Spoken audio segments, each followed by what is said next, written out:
ఇక్కడ గోమాత బదులు గోమాత బొమ్మలను, యంత్రాన్నో, ఓ మిషన్నో మనం వాడుతున్నాము అంటే ఖచ్చితంగా హైందవ ధర్మాన్ని, హిందూ సంస్కృతిని అవహేళన చేసినట్లుగానే మనం భావించాలి. ఖచ్చితంగా మాలాంటి పండితులు మేము దీన్ని ఒప్పుకోము.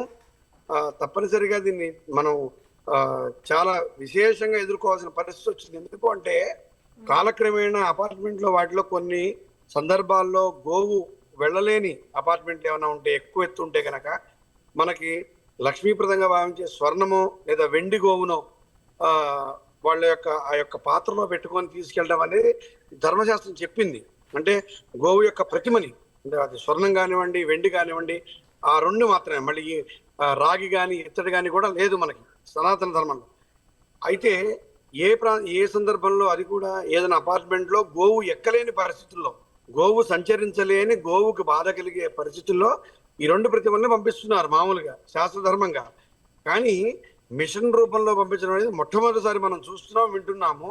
ఇది ఏంటంటే మన హిందూ సంస్కృతిని అవహేళన చేస్తున్నారని ఖచ్చితంగా చెప్పొచ్చు.